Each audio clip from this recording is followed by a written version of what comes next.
Welcome to dentReviews. Today I'm going to be reviewing the Fischer Audio DBA-02. This is an excellent in-ear monitor earphone. It leans towards the neutral sound signature. For some people that might mean lighter on the bass end and more airy and mid-focused. So you get a very reference reproduction of what was recorded in the studio. And it really comes down to whether or not you consider that bass realistic or not. I personally like more neutral bass myself. A little boost is okay, but I like to have it as close to neutral as possible. So, what do you get with the sound signature for these? Essentially, they're fairly neutral across the spectrum, but they tend to be a little bit more leaning towards the high end. I'd almost say that they're a slightly forward-tilted sound signature. The main drawback to the signature, though, is that there is a peak in the treble. So while you have this fairly flat, slightly tilted signature, there's sort of a peak in the upper treble. Sort of a small peak, but a peak nonetheless. Somewhere between 7 and 10 kilohertz for me, depending on the fit. I find that the deeper I wear these, the better they seal. If you wear these in a downward hanging position like this, you can't get them as deep as they need to be. You really, I find, need to wear them over the ear, because by putting them over the ear, it puts them in a position where they can go in deeper. What that does is, as they become deeper into your ear canal, that peak becomes more recessed and they become closer to a neutral sound signature. I compared the tenors in another review to some of the other earphones that I liked, such as the ER4S. I'd say this is in the similar vein. It's a very neutral, open, airy sounding earphone. With that peak, I'd say it's a little bit less ideal than those other earphones. However, the deeper the fit and the better the seal, the closer it is to neutral, and I'd say it's pretty close to the tenors. It doesn't have as much of a low-end extension like the deep, smooth, perfectly linear bass, but the bass in this is tight and clear, and it does have the low frequencies. They're just not in a very large quantity. So the quality is pretty good, but you're just not going to hear a lot of bass volume. So they're going to sound sort of thin in the bass, if you want to describe it that way. So other than the peak, though, the treble is pretty clear. I don't hear any noticeable distortion, total harmonic distortion levels.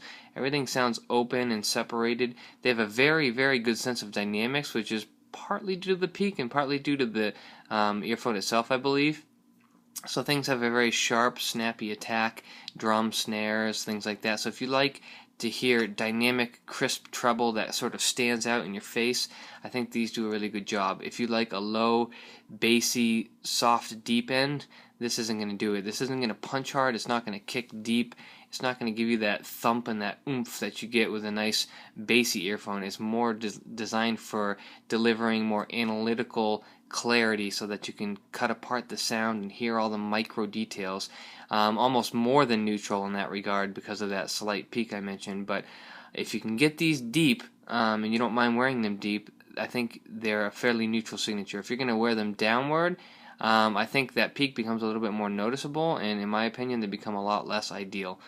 However, overall, they're a pretty good sound signature, and for the price, which right now on their website, the revision of this model is about $160. For the price, you might be able to get this cheaper used. I think they're a pretty good value. Not as good as the tenor or the Osprey KC06, which I'll go into a review about in another video. However, still, compared to most earphones, they're in a pretty low price bracket for audiophile earphones, and in that bracket I think they do a pretty good job. They come with this case here, which is just a round, semi-rigid case. I actually like this case. I like the color combination personally. Comes with a little carabiner. But I like the red and the gray and the texture. I think it looks pretty nice, and it's fairly compact for this type of case. So here's the pouch to the Osprey KC06. You can see it's actually a pretty small little case. And then the earphone itself, the cable is a twisted cable all the way throughout. The molding on the end of the earphone, it's not bad. I feel like the cable and where it goes into the different sections, that to me feels pretty weak. This stress relief, yeah, it might be stress relief, but if you see the cable bending, it doesn't really offer that much flexibility. This probably doesn't have too much to worry about. It's a pretty hard molded. I find those work pretty well. In the center of the cable, it suffers from the same problem. Sort of an interesting Y-split. I haven't really seen that before, the way it has stress relief all around. But again, I don't find that this stress relief is that helpful.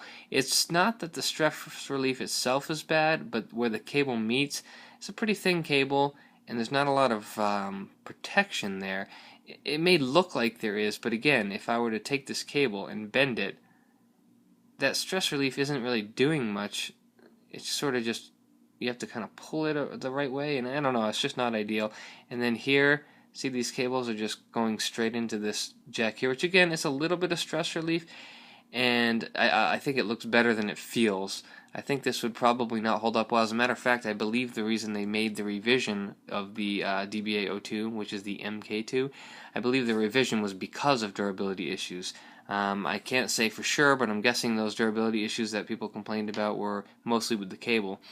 Above the Y-split, there's a little cord lock, which it's okay. It does hold the cables together fairly well, but it's kind of awkward the way it's individually segmented for the cable. You know, one cable goes through a separate hole for each cable, because it makes it sort of loose, and I like them when they're a little bit snugger, not too tight, but snug enough that you can move it around, let go, and have it stay in place. Whereas these, I don't know if I can get it to happen, but you know, it's kind of loose and it moves around a little bit. That's not going to do it for me now, of course. So basically, it's pretty light, and I don't really care for it that much. It's kind of awkward. Here's the housing here, sort of a clear plastic. The housings to me feel pretty durable. Again, the stress relief isn't much to write home about, but they look decent. The new model, the MK2, is a solid black, or like matte black, sort of grayish, dark gray. I like that look too. It's pretty nice. So that's sort of the cable. The tips are pretty basic, sort of a silicone single flange tip. Comes with a few different tips, different sizes. But for the best seal, you want to get the one that really allows you to get a deep fit. So again, sort of a neutral presentation, peak in the treble a little bit. Definitely might be some durability concerns, so the revision would take care of that. I've read that the revision has a very similar sound signature. It might be a little bit different. I haven't heard it myself, and it's hard to find a lot of information in the research I've done. However, it sounds like most people say that it's either the same signature or a very slightly different take on the same signature. It does use the same driver, same housing design in terms of shape and style, although it is a different housing. It isn't made the same way, but it's a similar shape, and I think they designed it to be acoustically similar. So they're also fairly easy to power. I'd say they're average. They're not so sensitive that they're going to blast above other earphones on an iPod, but they're also not so insensitive that they would be requiring the amplifier. I find them easy to power with a portable device. They're pretty flexible cable, which is nice. I don't know if you can see this when I wrap it up here. They're pretty flexible, and then that allows you to put them in this round case here, and it's pretty compact. Little Fischer audio logo, and that's the DBA-02. If you have any questions or comments, please leave them below, and if you enjoy the video, please subscribe, and don't forget to check out my other videos. Thank you for watching.